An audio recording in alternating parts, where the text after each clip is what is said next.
ఆంధ్రప్రదేశ్లో ఎన్నికల నేపథ్యంలో జగన్మోహన్ రెడ్డి చివరిగా ఒక అస్త్రాన్ని వదిలేందుకు సిద్ధమయ్యారని, అందులో భాగంగా తన తల్లితో ఒక వీడియో సందేశాన్ని చేసి ఆ వీడియోని సోషల్ మీడియా వేదికగా సర్క్యులేట్ చేసే ప్రయత్నం చేయబోతున్నారు అంటూ ఒక వార్త ఇప్పుడు సోషల్ మీడియాలో చక్కర్లు కొడుతున్నటువంటి నేపథ్యంలో ఆ వార్తలో వాస్తవం ఉందా? ఒకవేళ విజయమ్మ గారు ఆ వీడియో చేసే అవకాశం ఉందా? వీడియో చేస్తే అది ఇప్పుడు ప్రజలు నమ్మేటువంటి పరిస్థితి ఉందా అనేది ఇప్పుడు సర్వత్రా చర్చనీయాంశంగా మారినటువంటి నేపథ్యంలో ఈ అంశం మీద మనతో మాట్లాడేందుకు ప్రముఖ రాజకీయ విశ్లేషకులు, ప్రముఖ సీనియర్ జర్నలిస్ట్ సిఎస్ రావు గారు మనతో ఉన్నారు. సార్తో మాట్లాడు. Sir, hi sir. హలో. ఎన్నికల నేపథ్యంలో చివరి అస్త్రంగా వైఎస్ విజయమ్మ గారితో ఒక వీడియో చేయించి అది సోషల్ మీడియా వేదికగా సర్క్యులేట్ చేయించాలని జగన్మోహన్ రెడ్డి భావిస్తున్నారు, ఆ ప్రయత్నాలు చేస్తున్నారు అంటూ ఒక వార్త ఇప్పుడు సోషల్ మీడియాలో చక్కర్లు కొడుతూ ఉంది. ఏంటి సార్, ఆ వార్తలో వాస్తవం ఉందా? బహుశా ఇలాంటి ప్రచారం వచ్చినటువంటి క్రమంలోనే ఒక యూట్యూబ్ ఛానల్ తెలుగు వన్ అనుకుంటా, అది ఒక స్కిట్ ఒకటి చేశారు. జస్ట్ అది ఒక 5 to 8 minutes ఉంది స్కిట్. ఓకే. ఆ స్కిట్ చూస్తే అసలు అది ఏం జరుగుతుంది, జగన్మోహన్ రెడ్డి తాడేపల్లిలో విజయమ్మ మధ్య, షర్మిల మధ్య అసలు తాడేపల్లి ఏం జరుగుతుంది అనేది జస్ట్ ఒక 10 నిమిషాల లోపే నిడివిగల ఒక వీడియో ఉంది.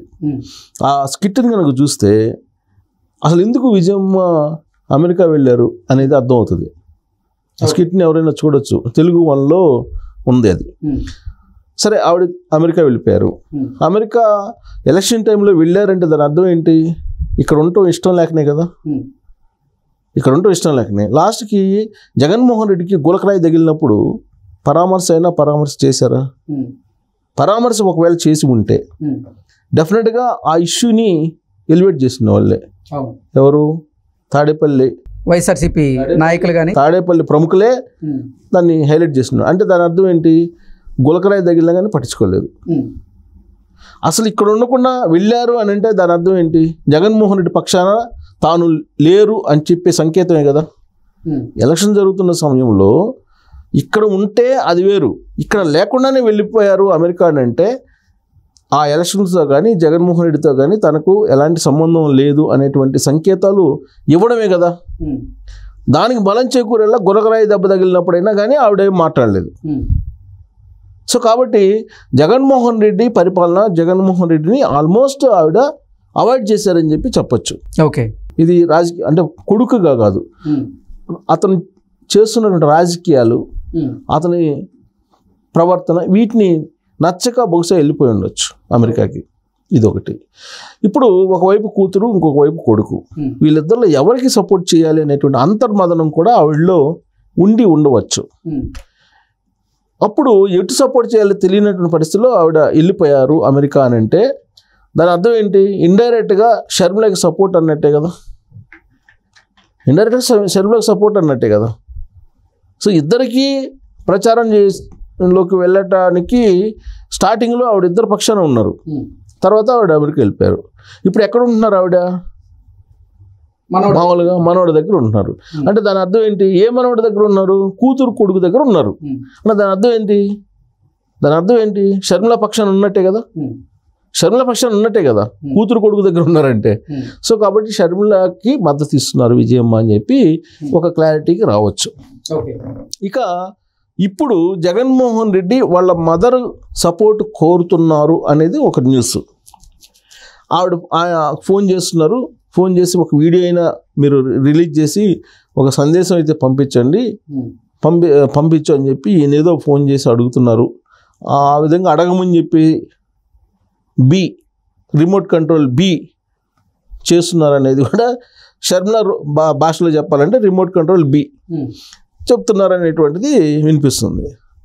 అయితే ఇక్కడ వీడియో రిలీజ్ చేసి విడుదల చేయాలంటే ఆవిడ సొంతంగా చేయగలదా? చేసే పరిస్థితి ఉండదు. అక్కడ ఉండేది మనవడి దగ్గర ఉంటున్నారు ఆవిడ వీడియో చేస్తారు అనుకుందాం. కొద్దిసేపు వీడియో చేయడానికి కోఆపరేట్ అయితే వాళ్ళు చేయాలి కదా, చేస్తారు కూడా అనుకుందాం. దాన్ని రిలీజ్ చేయడానికి వాళ్ళ మనవడు ఒప్పుకుంటారా? ఒప్పుకునే అవకాశం ఉందా? ఎందుకంటే కూతురు బిడ్డ అక్కడ ఉన్నారు. నేను మీ మామకి నేను సపోర్ట్ చేస్తాను, మీ అమ్మని కాదని అంటే ఒప్పుకుంటారు ఎవరైనా? అందుట్లో ఆస్తులు గొడవ. జగన్మోహన్ రెడ్డి అన్యాయం చేశారు చెల్లెల పిల్లల్ని అనేది కదా. చెల్లెల్ని అన్యాయం చేశారంటే చెల్లెల పిల్లల్ని కూడా అన్యాయం చేసినట్టే కదా. సొంత చెల్లెల్ని, రక్తం పంచుకొని పుట్టినటువంటి చెల్లెల్ని మోసం చేసినటువంటి అన్న ఎవరైనా ఉన్నారంటే జగన్మోహన్ రెడ్డి. ఈ జగన్మోహన్ రెడ్డిని ఆదర్శంగా తీసుకొని రాష్ట్రంలో ఉండేటువంటి వాళ్ళు కూడా జగన్మోహన్ రెడ్డి ఆశ లేకపోతే షర్మిల ఏం చేసింది అని అంటారు. ఇలాంటి వాళ్ళు ఉంటారు కాబట్టి ఎన్టీ రామారావు ఒక చట్టాన్ని తీసుకొచ్చారు, తండ్రి ఆస్తుల్లో సమాన హక్కు ఉంటుంది అని. ఆస్తిలో సమాన హక్కు ఉంటుందని చెప్పి ఎన్టీ రామారావు చట్టాన్ని తీసుకొచ్చారు. ఆ చట్టం లేకపోతే అసలు ఈ మాట కూడా వినేవాళ్ళు కాదు వీళ్ళు. ఆ చట్టం ఉన్నప్పటికి కూడా నువ్వు ఆస్తులు ఎగ్గొట్టేటువంటి ప్రయత్నం చేస్తున్నాడు జగన్మోహన్ రెడ్డి. ఇప్పుడు ఏమవుతుందంటే రేపు రాబోయేటువంటి రోజుల్లో కుటుంబ సంబంధాలు, బాంధవ్యాలు, ఈ ఆస్తుల వ్యవహారం జగన్మోహన్ రెడ్డి ఉదాహరణగా చూపిస్తారు కింద వాళ్ళు. ఎందుకంటే ఆయన ఒక సెలబ్రిటీ, ఆయన ముఖ్యమంత్రి హోదా ఉన్నారు కాబట్టి జనరల్గా ఏదైనా జరిగినప్పుడు ఎగ్జాంపుల్ వెల్ నోన్ పర్సన్స్ అని చెప్తూ ఉంటారు. Jaganmohan Reddy well known person. ఆయనే చెల్లెలకి ఆస్తులు ఎగ్గొట్టినప్పుడు మేము ఎగ్గొట్టడానికి ఏముంది అనేది చాలా లైట్గా అందరూ చెప్పుకునే పరిస్థితి ఉంది. తర్వాత చెల్లెలను వదిలిపెట్టేశాడు, చెల్లెలను పట్టించుకోవట్లేదు, రోడ్డుని వేసాడు అంటే అవును నువ్వు వేస్తావు, రోడ్డుని వేస్తాం, జగన్మోహన్ రెడ్డి ఇంకా నేనేయడానికి ఏంటనే అంటారు రేపు. కుటుంబ సంబంధాలు, తల్లిని వదిలిపెట్టారు, తల్లిని ఎక్కడికో అమెరికా పంపించారు అని అంటే తల్లిని చూసుకోకపోతే ఏమైంది? ముఖ్యమంత్రి చూసుకోలేదు, జగన్మోహన్ రెడ్డి చూసుకోలేదు, అన్ని కోట్ల రూపాయల ఆస్తులు ఉన్న అతనే చూసుకోలేదు, కొన్ని వేల కోట్ల రూపాయల ఆస్తులు ఉన్న అతనే మేము చూడాల్సిన అవసరం ఏంటి అని అంటారు. ఇప్పటికే కుటుంబ వ్యవస్థ చిన్నాభిన్నం అయింది. ఇప్పుడు ఈ చూసిన తర్వాత కుటుంబ వ్యవస్థ అసలు విలువ లేకుండా పోతుంది. సో ఇదంతా ఒక ఎత్తు. ఇప్పుడు విజయమ్మ అమెరికాలో ఉండి వీడియో రిలీజ్ చేసే ఆలోచన ఉంటే అసలు అమెరికానే వెళ్ళాల్సిన అవసరం లేదు ఆవిడ, అంతే కదా.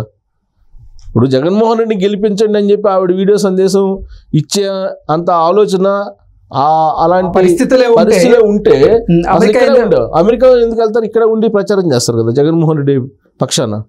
2014లో చేశారు, 2010లో 12లో ఉప ఎన్నికలు జరిగినప్పుడు చేశారు. మరి ఇప్పుడు ఎందుకు లేకుండా పోయారు అని అంటే జగన్మోహన్ రెడ్డి పరిపాలనని, జగన్మోహన్ రెడ్డి ఇంట్లో వ్యవహారాలని చూసిన తర్వాత ఆవిడ అమెరికా వెళ్ళి ఉన్నారు. కాబట్టి ఎన్నిసార్లు ఫోన్ చేసినా, ఎంత ఒత్తిడి చేసినా ఆవిడ వీడియో సందేశం ఇవ్వరు. అసలు ఎలాంటి సందేశం మీరు వీడియో సందేశం కాదు, ఆడియో సందేశం కూడా ఎవరు ఇచ్చే అవకాశం లేదని చెప్పి మనం విశ్లేషణ చేసుకోవచ్చు. ఒకవేళ ఇవ్వలేదనుకుంటే దాని అర్థం ఏంటంటే జగన్మోహన్ రెడ్డిని ఓడించమని చెప్పి ఆవిడ పరోక్షంగా సంకేతాలు ఇచ్చినట్టే. ఆవిడ మౌనంగా ఉంటేనేమో ఖచ్చితంగా జగన్మోహన్ రెడ్డిని ఓడించమని చెప్పినట్టే ఆవిడ. రాజుగారి పెద్ద పెళ్ళం మంచిదంటే చిన్న పెళ్ళం చెడ్డదనే కదా మామూలుగా సామెత చెప్తుంటారు. రాజుగారి పెద్ద పెళ్ళం మంచిదంటే చిన్న పిల్లలు చెడ్డదని అర్థం. అలాగే ఇప్పుడు ఆయన వీడియో విడుదల చేయకపోతే జగన్మోహన్ రెడ్డిని ఓడించమని చెప్పి సంకేతం ఇచ్చినట్టే ఆంధ్రప్రదేశ్ ప్రజలకి. వీడియో విడుదల చేసే పరిస్థితి లేదు, విడుదల చేసే పరిస్థితి ఉంటేనేమో అమెరికా వెళ్ళకుండా ఇక్కడే ఉండేవాళ్ళు. అంటే దాని అర్థం ఏంటి? జగన్మోహన్ రెడ్డి ఓడించమని చెప్పి సొంత తల్లే ఇండైరెక్ట్గా చెప్తుంది అని చెప్పి మనం ఆంధ్రప్రదేశ్ ప్రజలకి ఒక వివరణ అయితే ఇవ్వచ్చు మనం. సో షర్మిల పక్షాన ఆవిడ ఉన్నారు అనేది చాలా క్లియర్గా అర్థమవుతుంది. ఇప్పుడు కూతురు కొడుకు దగ్గరికి ఎందుకు వెళ్తుంది ఆవిడ? దాని అర్థం ఏంటి? ఆవిడ షర్మిల పక్షాన ఉన్నానని క్లియర్గా అర్థమవుతుంది. కాబట్టి ఇప్పుడు ఉన్నటువంటి పరిస్థితుల్లో జగన్మోహన్ రెడ్డికి కౌంట్ డౌన్ స్టార్ట్ అయింది. అన్ని రకాలుగా ఆయన ఇంట ఓడిపోయారు, బయట కూడా ఓడిపోయే పరిస్థితి కనిపిస్తుంది. కౌంట్ డౌన్ స్టార్ట్ అయింది. సో విజయమ్మ వీడియో అనేది వచ్చే పరిస్థితి ఉండకపోవచ్చు అని మనం కంక్లూజన్ రావచ్చు. Okay sir, thank you.